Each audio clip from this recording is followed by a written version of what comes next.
एक बार गौतम बुद्ध अपने भिक्षुओं के साथ एक सभा में बैठे हुए थे। उस सभा में बुद्ध के चाहने वालों से ज्यादा उनके विरोधी थे। जिसने सभा आयोजित किए थे वह भी बुद्ध से ईर्ष्या करते थे। सभा का आयोजन राजा के महल में हुआ था, इसीलिए राजा के सभी मुख्य लोग उस सभा में उपस्थित हुए थे। बुद्ध सभा में जाने से पहले ही जानते थे कि सभा में उनके विरुद्ध कोई ना कोई षड्यंत्र अवश्य रचा जाएगा।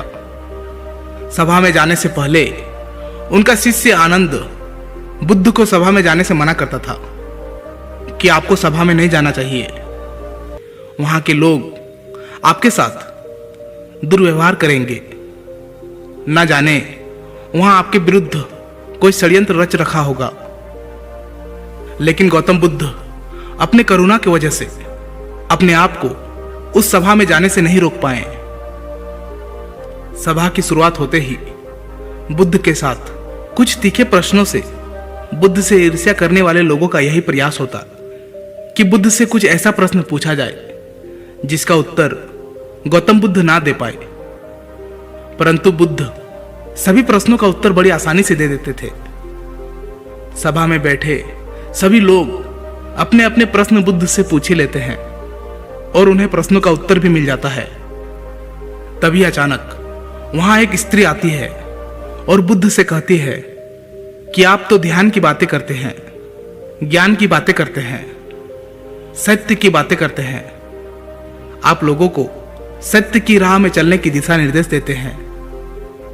क्या आपके भीतर थोड़ी सी भी दया नहीं कि आपको मुझ अबला की कोई चिंता नहीं है जिसे आपने गर्भवती करके छोड़ दिया है? क्या आपको मेरे पेट में पल रहे बच्चे की कोई फिक्र नहीं? उस स्त्री की बात सुनकर उस सभा में हलचल मच जाता है। लोग एक दूसरे से बातें करने लगते हैं। उस सभा में बैठे हर एक व्यक्ति खड़ा हो जाता है और कहता है कि औरत के सौंदर्य के आगे बड़े बड़े ज्ञानी भी अपने घुटने टेक देते हैं, तो फिर यह बुद्ध क्या चीज है? उसी में कोई और खड़ा होता है और बोलता है कि हमें बुद्ध से यह उम्मीद नहीं थी कि बुद्ध इतना भी नीचे गिर सकता है। इसी तरह सभी के सभी लोग खड़े होकर बुद्ध को भला बुरा कहते हैं, बिना सत्य को जाने ही कि सत्य क्या है बुद्ध को भला बुरा कहने लगते हैं। जब सभी लोग अपने मन की भड़ास निकाल लेते हैं तब राजा कहता है कि बुद्ध आप अपने सफाई में क्या कहना चाहोगे? और वह राजा भी बुद्ध से ईर्ष्या करता था। वे चाहते थे कि कैसे भी बुद्ध बदनाम हो जाए। यहां पर एक जरूरी बात आपको समझना चाहिए कि इस सारी घटना का बुद्ध पर कोई असर नहीं था और ना ही लोगों के अशब्दों का बुद्ध पर कोई असर था, और उस स्त्री के झूठे आरोप का बुद्ध पर कोई असर नहीं पड़ा। जानते हैं क्यों? क्योंकि बुद्ध सत्य को जानते थे। वे अपने नजर में सही थे। सूत्र यही है कि चाहे पूरी दुनिया आपके खिलाफ क्यों ना हो जाए, अगर आप अपनी नजर में सही है, अगर आप अपने आप को जानते हो कि आप सत्य के साथ खड़े हो, तो आपका कोई भी कुछ बिगाड़ नहीं सकता है। सभा के सभी लोग संदेह में थे। वहां तक कि बुद्ध के कुछ शिष्य में भी संदेह आ गया था। लेकिन बुद्ध जानते थे कि वह क्या है, इसीलिए उनके चेहरे पर थोड़ा सा भी बदलाव नहीं था। राजा बुद्ध से कहते हैं कि क्या आप अपने सफाई में कुछ कहना चाहेंगे? बुद्ध उस स्त्री से कहते हैं, पुत्री, इस पूरे ब्रह्मांड में केवल दो ही लोग इस सत्य को जानते हैं कि तुम सत्य कह रही हो या असत्य।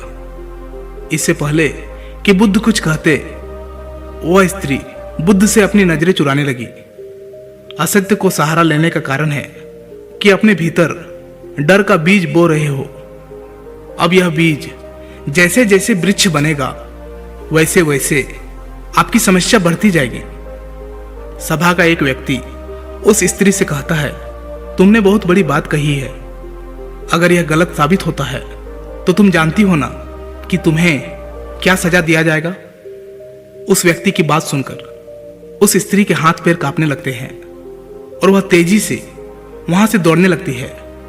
तेजी से भागने के कारण उस स्त्री ने अपने पेट में जो भी गठरी बांध रखी थी वह जमीन पर गिर जाती है और सत्य सबके सामने आ जाता है। उस स्त्री ने अपने पेट पर गठरी इस तरह बांध रखी थी जैसे लग रहा था कि वह स्त्री गर्भवती है। राजा उसी समय उस स्त्री को बंदी बनाने का आदेश देता है, लेकिन बुद्ध के कहने पर उस स्त्री को क्षमा कर दिया जाता है। एक बात हमेशा याद रखिए, आपका धैर्य और आपका अपने ही नजरों में सही होना आपको बड़ी से बड़ी समस्याओं से बचा सकता है। इस बात से फर्क नहीं पड़ता कि कितने लोग आपके खिलाफ है, फर्क इस बात से पड़ता है कि क्या आप अपने साथ हैं। दोस्तों, आशा करता हूं कि गौतम बुद्ध की इन बातों को आप अपने जीवन में अमल करेंगे